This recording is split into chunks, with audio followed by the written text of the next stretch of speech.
They called us the Turtle Crew, mocked us every morning at chow because our Sherman was slow, outdated, pathetic. When the German Panthers came screaming out of the tree line, sleek, fast, guns that could vaporize us from 1,000 yards, everyone expected us to die first. The first round hit so hard I bit through my tongue, tasted copper and diesel. Our loader screamed to bail out, but Mackley, our tank commander, just laughed. Said, "She's still purring. 3 Panthers, 6 direct hits. Every single one should have killed us." The crews in the newer, faster tanks, they burned. But our slow, mocked, forgotten Sherman, the one with the painted turtle on the turret, took everything the Germans threw at us and kept crawling forward. 79 years later, I still don't understand why. But I was there, I felt it, and I'm still here to tell you. This was September 1944, eastern France, near a town called Aricourt that most folks never heard of. Still haven't. The history books talk about D-Day, talk about the Bulge, talk about Bastogne. Nobody talks about Aricourt. But it was one of the biggest tank battles on the Western Front, and we were right in the middle of it. Patton's Third Army had raced across France all summer after breaking out of Normandy.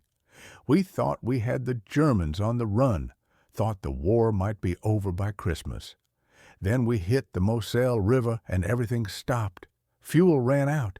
Ammunition ran low. We'd outrun our supply lines by 200 miles. 4th Armored Division, my division, found ourselves holding a defensive salient near Aricourt, exhausted, undermanned, waiting for resupply trucks that took too long to arrive. German High Command saw their chance. They committed 5th Panzer Army to smash through our lines, encircle Patton's forces, maybe change the whole course of the war in the West. They sent their best units, the 111th and 113th Panzer Brigades, equipped with brand-new Panther tanks. Those Panthers were everything our Shermans weren't. Faster, better armored, more lethal. Their 75mm guns could kill us from ranges we couldn't even dream of engaging at. On paper, they should have rolled right over us. I was Corporal Eddie Harmon, 22 years old, from Pittsburgh, Pennsylvania, bow gunner and assistant driver in an M4A1 Sherman, Company A, 37th Tank Battalion. Our crew was 5 men. Sergeant Mackley ran the tank. He was our TC, our tank commander. 32 years old, face like boot leather, quiet as a stone. Lieutenant Bowen was our gunner. Been with the division since North Africa. Seen things that put shadows in his eyes. Tommy Riggs loaded the shells, 19 years old, farm boy from Nebraska who wouldn't stop talking about his girl back home. Jackson drove, Cherokee kid from Oklahoma who barely said 10 words a day but could coax that engine through hell and back. And me, hunched over the bow machine gun, watching the world through a narrow periscope. Our tank, hull number 3A5, call sign Lazarus, wasn't special, wasn't new. She was an early model Sherman, outdated even by 44 standards. The newer M4A3s had better engines, wet ammunition storage to prevent fires, thicker armor in some places. We had none of that. Our engine coughed like a sick dog every morning. Our tracks squealed. Our traverse was slower than the other tanks in the company. The other crews made jokes during morning chow, called us the Turtle Crew, said we'd get left behind when the real fighting started. Maybe they were right. But Mackley didn't seem to care. The night before the Germans came, he made us paint a turtle on the turret. Not as a joke. He was dead serious about it. Green turtle, shell all lumpy and slow, right there on the side of the turret where everyone could see it. Said it was a reminder. slow and steady. Don't try to be heroes, just stay alive. Mid-September in eastern France is cold and wet. The wheat fields around Ericourt had been harvested weeks before, leaving nothing but stubble and mud. Morning fog rolled in thick every day, didn't burn off until 9 or 10 in the morning. Rain the night before had turned the roads to soup, and our position, a low ridgeline overlooking the approaches from Coincourt, was more mud than earth. We'd been dug in for 3 days, camouflage netting over the tanks, foxholes scraped into the ground, everything wet and miserable. Nobody had slept more than 2 hours at a stretch. We knew the Germans were coming. Reconnaissance flights had spotted panzer columns moving up from Luneville. We just didn't know when. Mackley kept us busy. Maintenance checks, repositioning, clearing fields of fire, anything to keep our minds off the waiting. Tommy talked nonstop about the harvest back in Nebraska, about his girl Sarah, about what he'd do after the war. Jackson stayed quiet, working on the engine, his hands black with grease. Bowen cleaned the gun over and over, methodical and silent. The terrain around Ericourt is gently rolling farmland, no mountains, no forests, except for scattered woodlots and orchards. It's terrible ground for defense. A German tank could sit at the tree line 1,500 yards out and pick us apart before we could even see them clearly. We couldn't hide, couldn't retreat without exposing the town and the civilians still inside it. Mackley positioned us in a shallow depression near a destroyed barn. Hull down, they call it. Just our turret visible over the crest of the hill. It gave us maybe 20 degrees of concealment. Better than nothing, but not by much. Word came down from battalion the day before, expect panthers, maybe tigers. The new German heavy tanks with 88mm guns that could kill a Sherman from over a mile away. Our 75mm gun could barely scratch their frontal armor. The math was brutal, and everyone knew it. Statistically, it took 5 Shermans to kill 1 Panther. We didn't have 5 Shermans. We had 12, spread across 2 miles of front. The other crews started acting different, quiet, writing letters, checking their escape hatches, making sure they could bail out fast if the tank got hit. Everyone knew what happened when a Sherman brewed up. That's what we called it when they caught fire. The ammunition storage would cook off, and you had maybe 5 seconds to get out before the whole thing turned into a crematorium. German tankers called our Shermans Ronsons. Lights, first time, every time. I remember the night before, sitting in the foxhole next to our tank, eating cold rations, watching the sunset turn the sky orange and purple. Tommy was writing a letter to Sarah by flashlight. Jackson was smoking a cigarette, staring at nothing. Bowen was asleep or pretending to be. Mackley came over, sat down next to me. Didn't say anything for a long time. Then, "You scared, Eddie?" I said yes. Seemed stupid to lie about it. He nodded. "Good. Scared keeps you sharp. Just remember, we're turtles. We don't race. We don't charge. We survive." I asked him if he really thought the turtle would bring us luck. He looked at me, and I swear there was something in his eyes I'd never seen before. Not quite fear, maybe knowledge. Like he knew something the rest of us didn't. "Luck's got nothing to do with it," he said. "It's about being smart, being patient, being the last one standing because you didn't do anything stupid." Then he went back to the tank and climbed inside. September 19th, 1944, 0730 hours. The fog was thick as a wet blanket. Visibility maybe 200 yards, maybe less. We heard them before we saw them, the whine of German transmissions, the clank and squeal of track links, echoing across the fields like ghosts moving through the mist. Bowen spotted movement first. Shapes in the fog. Big shapes, moving slow and deliberate. Panthers, 3 of them, maybe more behind, advancing in line abreast through the wheat stubble about 600 yards out. Mackley's voice came over the intercom, calm as Sunday morning. Load armor piercing, traverse left, steady. My hands were shaking on the bow machine gun. I could feel my heartbeat in my throat. This was it. This was where we died. Everything in my training, everything in the tactical manuals, everything the veterans told us, it all said the same thing. Panthers kill Shermans. That's just how it works.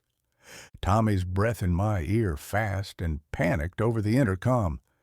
Eddie, I don't want to burn. Jesus Christ, if we get hit, I don't want to burn. Jackson's voice, quiet and steady. Nobody's burning. We're turtles, remember? Slow and steady. The first Panther fired. The sound was sharp and flat, like thunder right overhead. The round went high, screamed over our turret, and detonated somewhere behind us in the field. Dirt and shrapnel rained down on the hull. Mackley, they don't have our range yet. We wait. The second Panther fired, closer this time. The concussion rattled my teeth, shook the whole tank. I could feel it in my chest.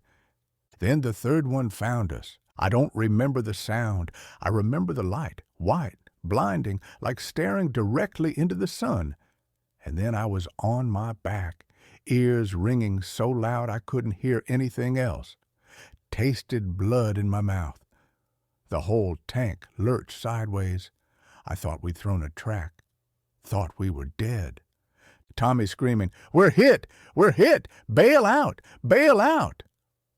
Mackley's voice, hard and cold as iron. "Nobody moves. Engines still running. Bowen, return fire." I pulled myself back up to the bow gun. My head was spinning. Everything felt distant and underwater. Through the periscope, I could see the Panther that hit us. He'd stopped to reload, maybe 400 yards out, partially obscured by a hedgerow. Bowen fired. Our 75mm cracked sharp and flat. I watched the tracer arc across the field, hit the Panther's turret, sparked, bounced off like a stone off water. "No penetration," Bowen said, voice tight. Mackley, "Fire again. Aim low. Go for the tracks." Bowen fired again. This time the round caught the Panther's right track. Metal snapped, whipped around the drive sprocket. The tank slewed sideways, immobilized. "Good kill. Next target." But there were 2 more Panthers, and they'd seen us now. They knew exactly where we were. The second hit came from our right. Another Panther in an orchard, maybe 300 yards. The round hit our turret ring. The whole tank rang like a bell. I felt it in my spine. But the turret kept turning. Mackley, "Traverse right. Engage." Bowen put a round through the orchard. The Panther fired again. Third hit. Struck our glacis plate dead center. The impact threw me against the bulkhead. My shoulder went numb. Jackson, "Hull's cracked. I can see daylight." But the engine didn't die. We were still moving. Fourth hit from the original Panther. Round hit our left sponson. I heard metal tearing. Thought it was ammunition storage. Thought we'd burn. Nothing. No fire. Tommy crying, "Why aren't we dead?" Fifth hit. Another glancing blow off the turret. Paint vaporized. Steel screamed. Sixth hit. Felt the tank shudder. Heard the massive crack bang. This one hit our main gun barrel. I watched it bend slightly, but Bowen fired anyway. The round went wide, forced the Panther into cover. It was the angle, the mud, the way Jackson had positioned us, hull down, glacis tilted just right. Germans were firing flat trajectories. Their rounds hit at oblique angles, deflecting instead of penetrating. Plus, our Sherman was old. The armor had been hit before, North Africa, Sicily, Normandy, patched and welded in strange ways by field mechanics. It wasn't factory spec anymore. It was a patchwork. And somehow that patchwork held. Mackley, we're falling back. Jackson, reverse. Slow. Don't expose our rear. We crawled backward, tracks churning mud, engines screaming. 2 more Panthers emerged, firing on the move. Both rounds missed. We were moving, obscured by smoke. We retreated 200 yards to a secondary position. Mackley called in artillery. 10 minutes later, 105mm shells started dropping on German positions. We watched 3 Panthers withdraw, smoking. By 9 a.m., fog lifted. We counted 8 disabled German tanks in the fields. Our Sherman, hull cracked, turret scarred, gun bent, track shredded, was still running. Battalion called it a miracle. Mackley called it a turtle. When we dismounted that evening, I saw the damage up close. 6 impact craters, 6 places we should have died. Tommy sat on the ground and cried. Jackson stared at the impact marks, running his hands over them. Bowen said, "Quiet." She knew. Somehow, the old girl knew. Mackley just lit a cigarette, watched the sunset. I threw up behind the barn. Adrenaline crash, fear, relief, guilt. The battle at Ericourt continued for 10 more days. The Germans kept coming, wave after wave of Panthers and Panzerpoors, trying to break through, trying to encircle Patton's army. We stopped them every time. Superior tactics, better crew training, air support when the weather cleared. Our turtle stayed in the fight. The ordnance crews patched her up as best they could, welded steel plates over the cracks, straightened the gun barrel, mostly. She wasn't pretty, but she ran. We fought in her for 6 more days, took 2 more hits, kept rolling. 4th Armored Division lost 25 Shermans at Ericourt. Some burned. Some were abandoned after taking catastrophic damage. Crews bailed out, scattered across the fields. Some made it back to our lines. We lost friends. Charlie Company lost 4 tanks in one afternoon. 20 men gone just like that. I knew 3 of them. Had played poker with them the week before, lost $15 I didn't have. The Germans lost over 200 armored vehicles. Entire panzer brigades ceased to exist as fighting units. 5th Panzer Army's offensive collapsed. They never threatened Patton's flank again. But you don't see parades for holding a muddy field in eastern France. You see parades for liberating Paris, for crossing the Rhine, not for surviving. 4th Armored pushed east in October once the fuel finally arrived. Mackley's crew stayed together through the winter. We fought in Lorraine, at the Bulge, crossed into Germany in March of '45. Jackson took shrapnel outside Bastogne during the German counteroffensive, lost his leg below the knee. They sent him home in January. Last I heard, he went back to Oklahoma, lived on his family's land, never talked about the war. Tommy transferred to another crew after our Sherman finally gave out near the Siegfried line. Engine seized, transmission died, couldn't be repaired in the field. His new tank, a brand new M4A3 with all the latest improvements, got hit 2 weeks later.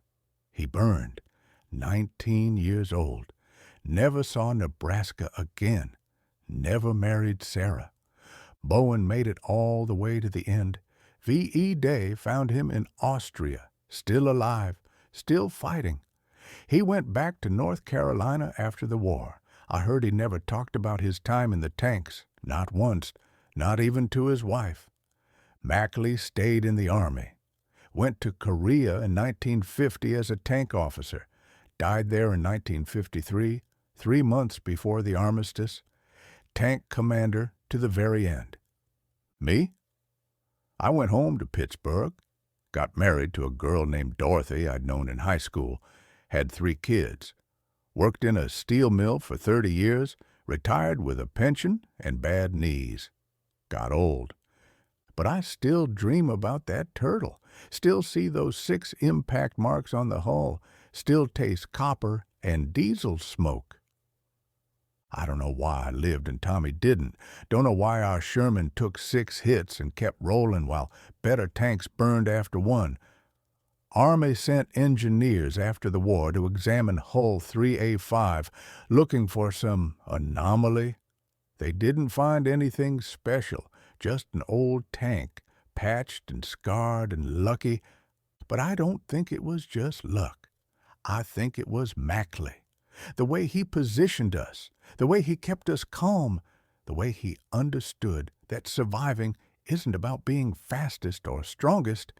It's about being smart, patient, being the turtle when everyone else tries to be the hare. I think it was the mud, the rain, the miserable French autumn that turned fields to glue and forced Germans to fight at closer ranges. I think it was Tommy loading shells with shaking hands, Jackson nursing a dying transmission through 9 hours of combat, Bowen putting rounds on target with a bent gun barrel, and maybe it was that painted turtle watching over us. I don't believe in magic, don't believe in miracles, but I believe in symbols, in the power of a crew that decides together they're going to be hard to kill. The men who didn't make it, the crews in faster tanks, newer models, they were brave, braver than us probably. They did their jobs. They just didn't have the same luck, the same mud, the same stupid turtle. I think about them every September, light a candle, say their names when I can remember them. Charlie, Davis, Rodriguez, Tommy. War isn't fair. Survival isn't fair. The best men don't always come home, and the ones who do aren't always the ones who deserve it most.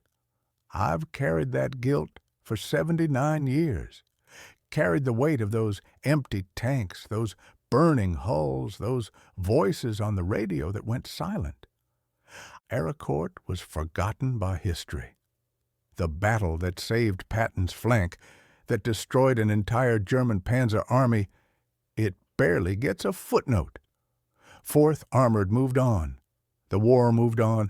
The world moved on. But I didn't forget. None of us who were there forgot.